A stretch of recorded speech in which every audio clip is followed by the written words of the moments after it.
All aboard Brick Fanatics because the LEGO Orient Express is here, and I've gotta say, it's a fantastic looking build. Anyone who's been following the progress of the LEGO Ideas set originally submitted by Thomas Lajon will see that this is fundamentally very different from his original version of the Orient Express, a legendary train.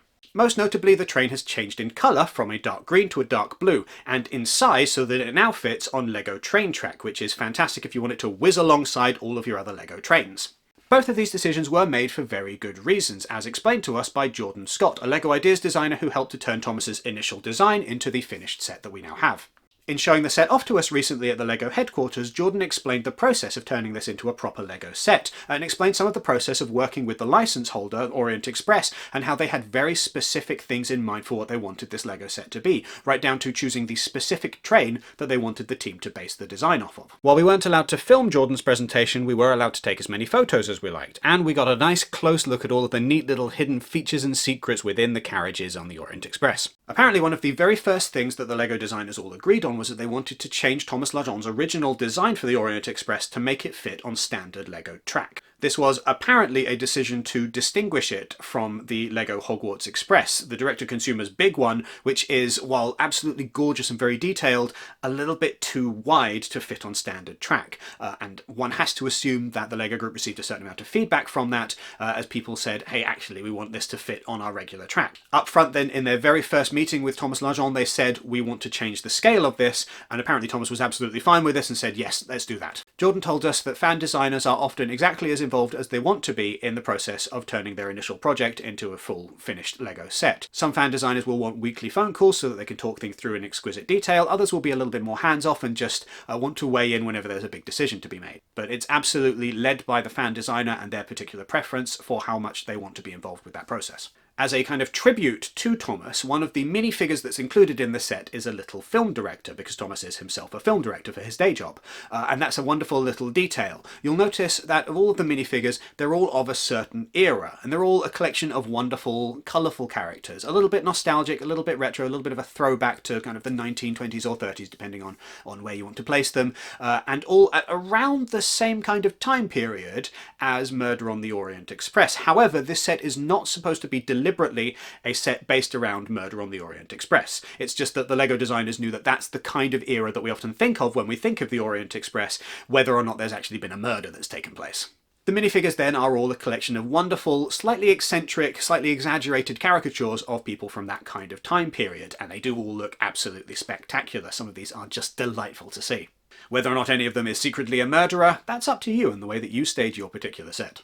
Now apparently, just as some fan designers are more involved than others, apparently some intellectual property rights holders are more involved than others as well, and from the sounds of it, the people behind the Orient Express, a train that still runs to this day, were very, very hands-on with the process. They had a very specific vision in mind. The LEGO Ideas team, alongside Thomas, were able to visit the Orient Express in Paris, where apparently there is a delightful archive of everything you could possibly want to see from Orient Express trains going back decades and decades and decades. Schematics, pictures, blueprints, drawings, anything you could possibly imagine. They've got it on record so that it was very easy to see what kind of train they had in mind. Now apparently there is one of these trains in real life, this particular Orient Express, but unfortunately the team weren't able to visit it specifically because it was off doing Orient Express things, but they were able to access these archives and get a really good look at what the Orient Express team were hoping for LEGO Ideas to recreate.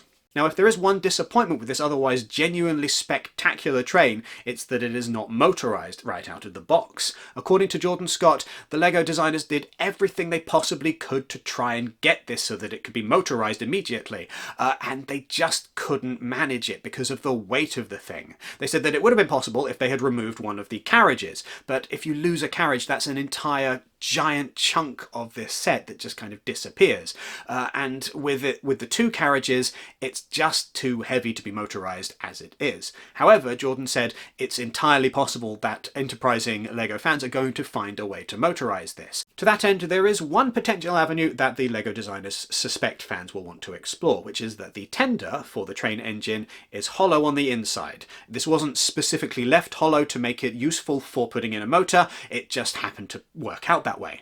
But that being the case, it might be the place to start if you're hoping to get this thing motorized. It's worth bearing in mind, of course, that the challenges that the LEGO designers faced with getting this thing so it's easily motorized are different to the kinds of challenges that regular fans are going to face, because the LEGO designers need the product to be in such a state that it can go out to everybody and function perfectly for both display and for the purpose of motorizing it, if that's what they want to pursue. And it was probably just easier for them to say, no, actually we can't get this to a state where we're happy with it for all of its intended uses if we motorize it, so we'll just have to leave that to fans to work out for themselves. It doesn't mean that it's impossible, that it's genuinely not going to happen.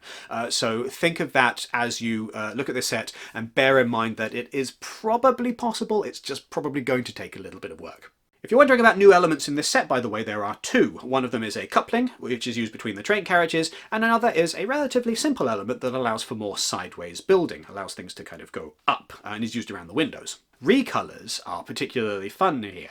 You'll notice the glorious gold pens, which, whether or not you want the full train, those are worth looking for on Bricklink because they're just brilliant. Similarly, the steam domes, which is apparently what these bumps on the top of the train engine are called, steam domes are made of minion heads coloured in dark blue, and boy don't they just look brilliant. The resulting train is, it has to be said, absolutely gorgeous. There are a few things with Thomas's original design which, when looking at it, it was easy to see how a LEGO Ideas version would perhaps disappoint a little bit. You know, you get so attached sometimes to a design for a LEGO Ideas set that somebody has worked very hard on, that has been promoting it for like a year solid, and then the LEGO group takes that and they make adjustments, and whatever they come out with doesn't necessarily live up to the version of it that you've already become attached to.